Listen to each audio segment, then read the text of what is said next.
Bismillahirrahmanirrahim. Alhamdulillah wassalatu wassalamu ala Rasulillah wa ala alihi wa ashabihi wa man tabi'ahum bi ihsanin ila yaumiddin wa ba'd.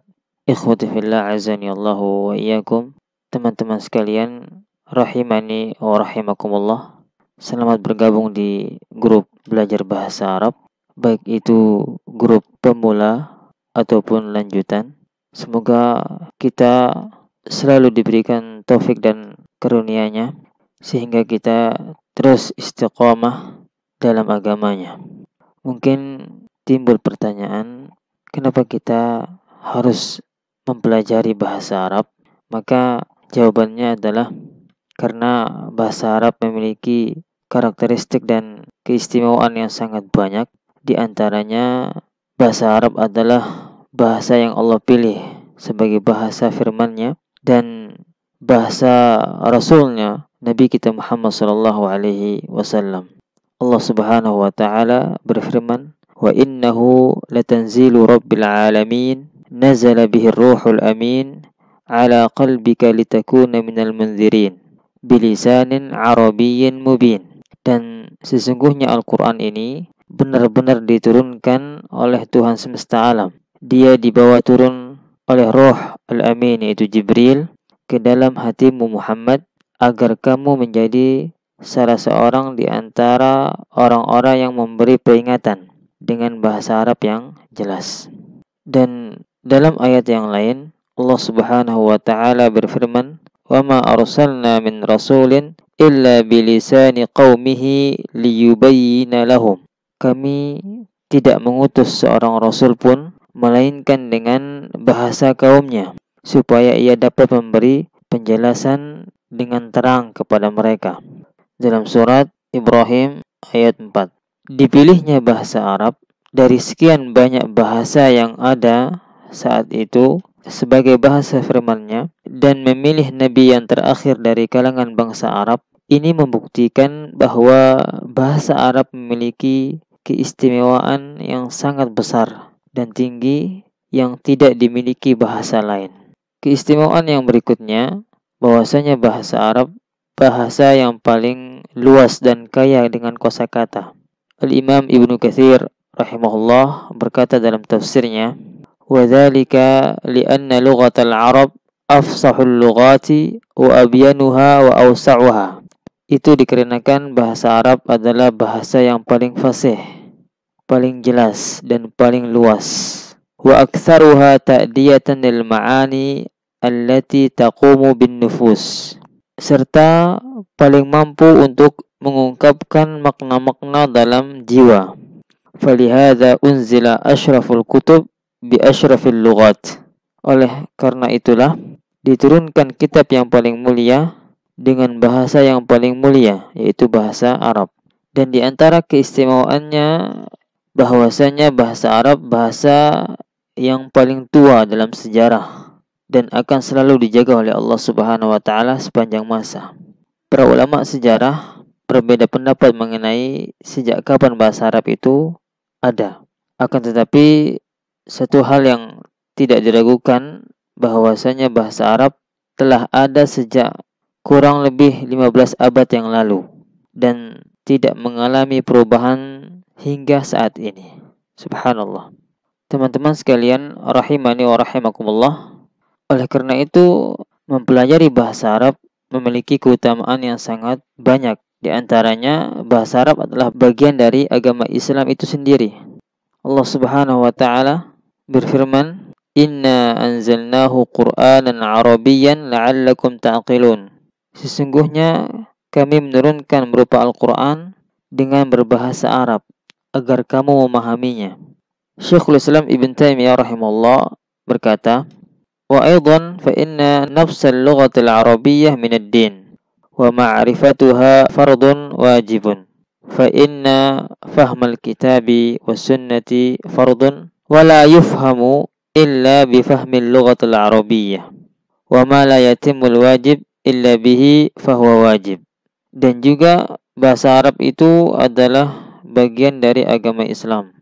Mempelajarinya adalah suatu kewajiban karena memahami Al-Quran dan As-Sunnah adalah wajib, dan keduanya tidak mungkin dipahami kecuali dengan bahasa Arab.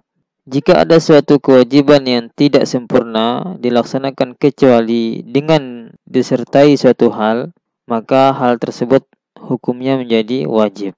Oleh karena itu, bahasa Arab adalah bagian dari dinul Islam yang tidak terpisahkan dari kehidupan seorang muslim, karena digunakan dalam kesehariannya. Banyak ibadah yang Allah Subhanahu wa taala wajibkan kepada kita menggunakan bahasa Arab, di antaranya salat 5 waktu. Kewajiban ini tidak mungkin dapat dilaksanakan dengan baik kecuali dengan memahami bahasa Arab. Oleh karena itu, mempelajari bahasa Arab pada batasan yang dibutuhkan dalam pelaksanaan ibadah-ibadah yang wajib merupakan suatu kewajiban bagi setiap muslim. Kemudian salah satu sebab dimudahkannya memahami Al-Quran dan As-Sunnah atau hadis dengan mempelajari bahasa Arab sampai dengan memahaminya akan memudahkan kita dalam memahami Al-Quran Al-Karim.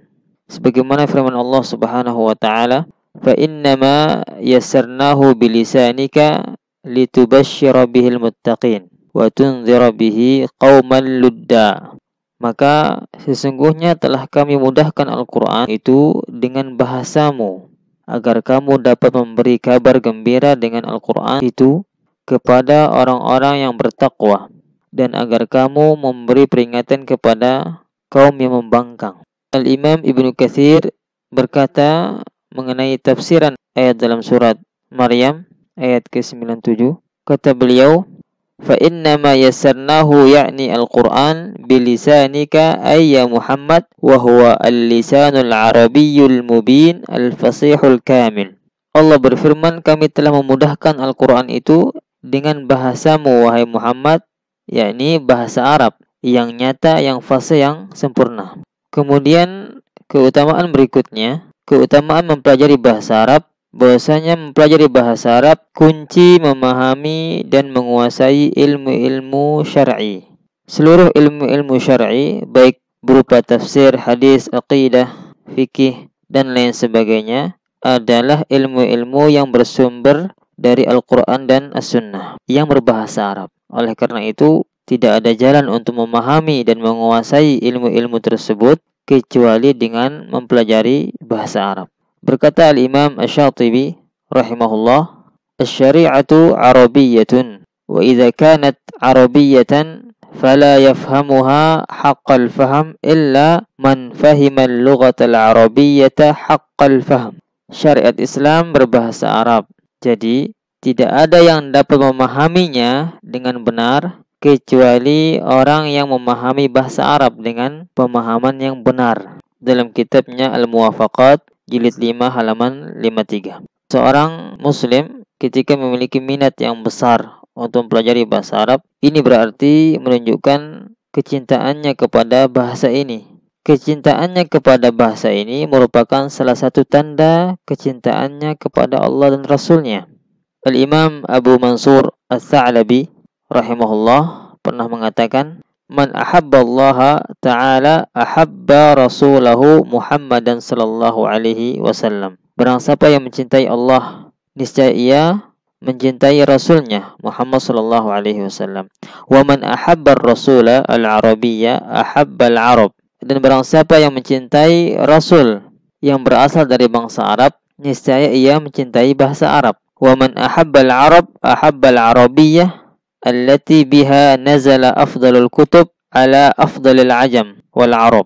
Dan barang siapa yang mencintai bahasa Arab, niscaya ia mencintai bahasa Arab yang dengannya Allah menurunkan kitab terbaik kepada bangsa Ajam, yaitu non-Arab, dan bangsa Arab yang terbaik. Oleh karena itu, hukum mempelajari bahasa Arab wajib, sebagaimana yang telah kita sebutkan dari perkataan Syekhul Islam Ibn Taimiyah rahimahullah. Beliau menjelaskan bahwa bahasa Arab adalah bagian yang penting dari dinul Islam dan mempelajarinya merupakan kewajiban. Akan tetapi ada di antara bagian dari bahasa Arab tersebut yang hukum mempelajarinya fardu kifayah dan ada yang hukum mempelajarinya fardu ain.